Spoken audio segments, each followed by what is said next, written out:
Dear students, good morning. I am Pandiraj from Government College of Engineering, Board in Aikanur. We shall see the fifth unit of Algebra and Number Theory paper. In this unit, we are going to see three classical theorems, namely Wilson's theorem, Fermat's Little theorem, and Euler's theorem.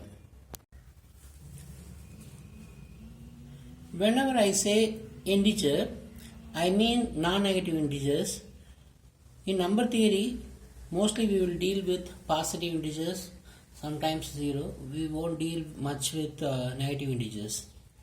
Let us recall few results.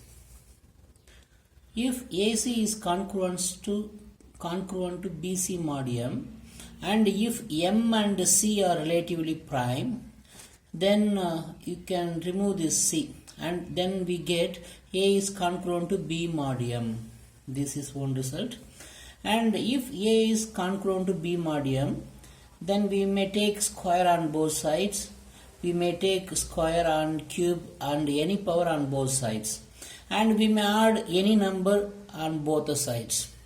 Or we may add multiples of M in any one of the sides.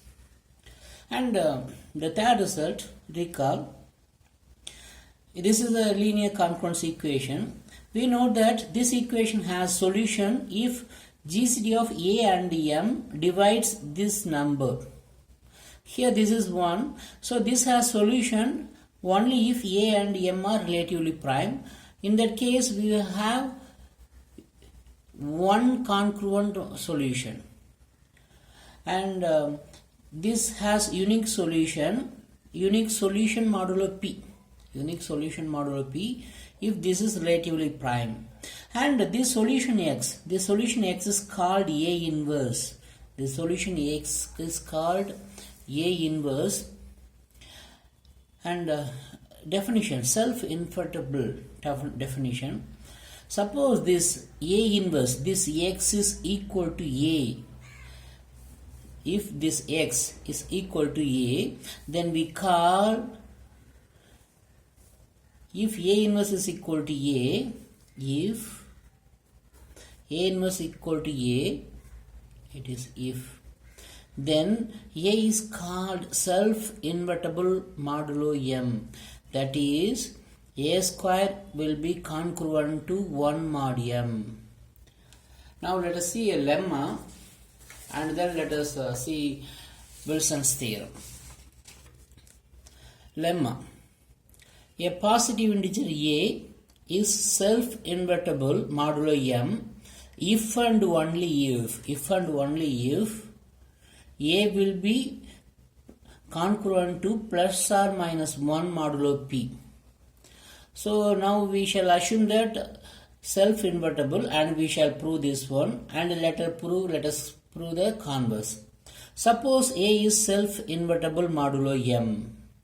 What is self-invertible? Self-invertible means A square will be congruent to 1 modulo M. A square is congruent to 1 modulo P. This means what? P divides A square minus 1. P divides A square minus 1. This implies P divides, this can be written as A minus 1 into A plus 1. So P divides this one means P divides this one. We know that if P divides this product, then P divides either this one or that one. So we get P divides either A minus 1 or P divides A plus 1. If P divides A minus 1, we get A is congruent to 1 modulo P. If P divides A plus 1, we get A is congruent to minus 1 mod P. In any way, we get A is congruent to either plus 1 or minus 1 mod P. So we have got the result. Now let us see the converse. Now converse. Suppose A is congruent to 1 mod P or A is congruent to minus 1 mod P. In any other case, if we square on both the sides, we will get this one. So this means A is self-invertible modulo P. That's all. The result is over. Okay, now let us see what is least residue modulo M. Least residue modulo m means that denotes any of the numbers in the set this one. This is called the least residue modulo m from 0 to m minus 1. Okay. Now let us see a corollary and then Wilson's theorem. Just now we see that if A is self-invertible, A will be plus or minus 1 modulo P. Now let us see one more this corollary. If A is self-invertible modulo P and also A is a least residue modulo P, then A is equal to 1 or A equal to P minus 1. From the previous lemma, A is congruent to plus or minus 1 modulo m. That means A will be either 1 modulo m or A will be congruent to minus 1 modulo P. Sorry, A is congruent to 1 modulo P. Okay, in this case, what is the solution for A? A can be 1 or A can be P plus 1 or A can be 1, P plus 1 and 2P plus 1, etc. But if we go for least residue, then these are all bigger than P, right? So this is the only solution. A is equal to 1 is the only solution which is less than P and greater than or equal to 0. If A is congruent to minus 1 modulo P, then A is equal to P minus 1 is the only least residue satisfying this equation. So what we get is, if A is self-invertible modulo P, then and also A is the least residue modulo P, then A will be either 1 or A will be either P minus 1. Actually, the 4 square is congruent to 1 mod 3, right? So 4 is self-invertible modulo 3. But 4 is not least residue modulo 3. So if you search for least residue modulo P, instead of 4 we will get 1. Now let us see some operations, some techniques to solve Wilson's theorem. Let P is equal to 11, then P minus 1 factorial is 10 factorial, that is 1, 2, 3, etc. 10. See here, just now we saw that 1 and P minus 1 are self-invertible. So 1 and 10 are self-invertible modulo 11. And we know that it is 11. Z11 star is a group under multiplication modulo P. Under multiplication modulo P. That means what? If you take any number 2, if you take any number, it will have multiplication in multiplicative inverse modulo P. If you take any number, for example, if I take 2, I can have an inverse for this 2 with respect to the operation multiplication modulo 11, right? For example, if I take 2 into 6, 12. 12 means it is 1 only. 3, if I take 3 I can find the inverse inside this set. Inside this is at 11, 4. That is 4. So 3 into 4 means that is 1 only. Because the operation is multiplication modulo 11. So from here this 1 and 10 are self-invertible and rest of the numbers are not self-invertible. However, for each number we can find a pair, so that if we multiply these two numbers we will get 1 modulo 11, right? So listen, where 1 and 10 are self-invertible modulo 11, and rearrange the remaining numbers into pairs in such a way that the residues in each pair are inverse of each other modulo 11. So 10 factorial is written as it is. Here 1 and 10 are self-invertible elements. I am pairing the rest of the numbers into 2, 2, 2. I am pairing each rest of the P minus 3 numbers, so that if you multiply these two, each pair we will get 1, 1, 1. So if you multiply these two, we will get 1. If you multiply these two, we will get 1, etc. If you multiply these two, we will get 1. So we get only 10 at the remaining. So 10 factorial is congruent to 10 modulo 11. Instead of 10, we may put minus 1. Just I am subtracting 11 in this side. I am getting minus 1. So what we have got is p minus 1 factorial is congruent to minus 1 modulo p. Right? P minus 1 factorial is congruent to minus 1 modulo p. This is going to be called Wilson's theorem, and now let us see the proof. Let us see the theorem. Wilson's theorem. If p is a prime, then p minus 1 factorial is congruent to minus 1 modulo p. The theorem says that if p is a prime, this condition hold. Did not talk about the converse. Let us see the converse later. Okay, now let us prove this theorem statement. When p is equal to 2, p minus 1 factorial is, what is p minus 1? It is 1. 1 factorial is 1. So, 1 is congruent to minus 1 modulo 2, right? 1 is congruent to minus 1 modulo 2. So, when p is equal to 2, the theorem is true. The theorem is true. So, now let us take p is greater than 2. So, let p be greater than 2.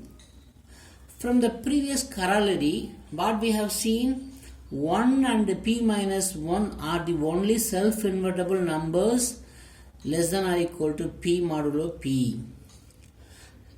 Since this is a group, under multiplication modulo p, every number in this set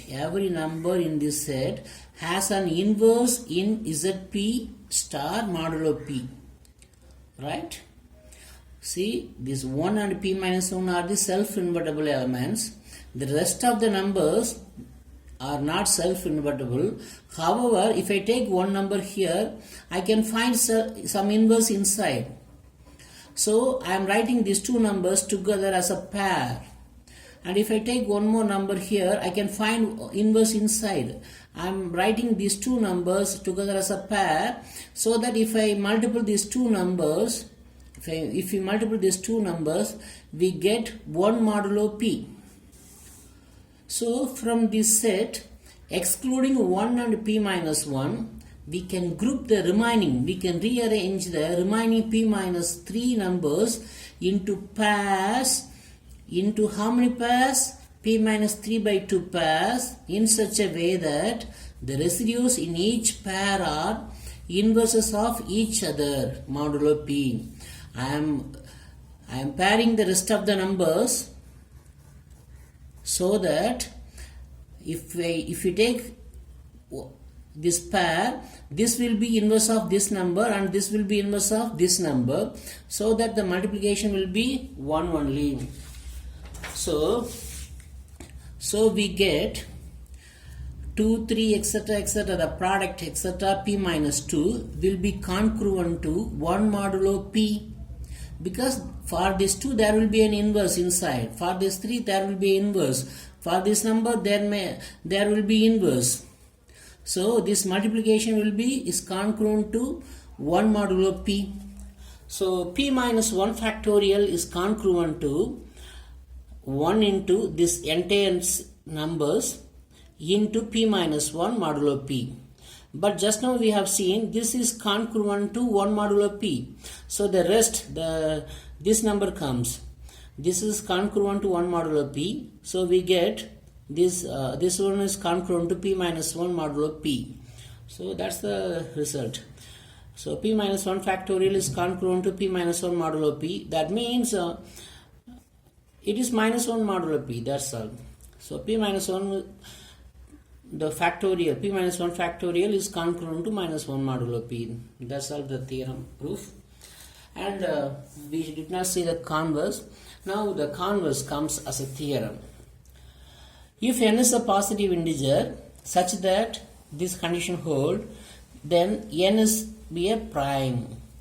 See here, if n is a positive integer satisfying the Wilson's theorem statement. What is that one? N minus 1 factorial is congruent to minus 1 mod n. Then n is a prime. So this is the converse of the Wilson's theorem, right? This means that P is the one. Prime numbers only can satisfy this theorem, this condition. Prime numbers only can satisfy this condition. Suppose n is composite. Suppose n is composite. Actually, it's a contradictory proof. Proof by contradiction. Suppose n is composite. We may write n is equal to some a into b, where a and b both are bigger than 1 and smaller than n. Right? Since from this one a divides n, but from this one n divides n minus 1 factorial plus 1. N divides n minus 1 factorial plus 1. So a divides this one, but this n divides this one. So a must divide this term. So a divides this entire term. What is the entire term? N minus 1 factorial plus 1. But a is smaller than n and bigger than 1. So a will be somewhere between 1 to n. So a clearly will divide this n minus 1 factorial. But a divides n minus 1 factorial also. So a divides n minus 1 factorial and a divides this one. So a must divide this 1. Right? Which is a contradiction, because a cannot divide 1, because a is bigger than 1. So then we get n must be a prime number. N must be a prime number. So what we have got is, if a positive integer satisfies this condition, that positive integer must be a prime number, and for every prime number this condition also hold. So Wilson's theorem is over and its converse also over. Now let us try to solve, try to prove Fermat's little theorem. And before proving the theorem, let us see some lemma and some corollaries. Observe this one. Let P be a prime number 7 and A is equal to 12. Clearly, this 7 will not divide 12. P does not divide 12. P will not divide, does not divide A. Now consider, just listen this one. I am 1 into 12, 2 into 12, 3 into 12, 4 into 12, 5 into 12, 6 into 12. This 1 into 12 is congruent to 5 modulo 7. 2 into 12 is congruent to, it is 24. 24, so excluding 21 we get remaining 3. So this one is congruent to 3 modulo 7. 3 into 12 is congruent to 1 mod 7. And 4 into 12 is 48. So we are getting 6 remainder when we divide by 7. So this is congruent to 6 modulo 7. And 5 into 12 is congruent to 4 modulo 7. This is 5 into 12, 60, excluding 56. 56, 7 times, 8 times 7 are 56. Excluding 56, we get the remainder 4. Similarly, we get, this is congruent to 2 modulo 7. Just listen. We multiplied A with 1, 2, 3, 4, 5 and 6. Right? We multiplied A with, what are the numbers? P is 7. So we multiplied A with 1A and 2A, 3A, etc. etc. P minus 1 times A. Right? Up to P minus 1 times A we multiplied. And what are the reminders? See here. We got 1. We got 1. Here this is congruent to 1. And we got 2 here. And we got 3 here. and 4 here, 5 here and 6 here. So we got the reminders up to 1, p minus 1, we got the reminders. We got all the least residues other than 0. So we got the reminders 1, 2, 3, etc. up to p minus 1, right? So when we multiplied this 12 by 1, 2, 3, etc. up to 6, and if we take modulo 7, we got the reminders. We got all the least residues other than 0. We got all the least residues. By using this concept, we are going to see a lemma now. Okay. Now let us see the lemma. This is statement. Let P be a prime and A be any integer such that P does not divide A. Then the least residues of the integers A, 2A, 3A, etc. P minus 1A modulo P are a permutation of the integers, this one. Okay students, let us see this lemma in the next session. Thank you.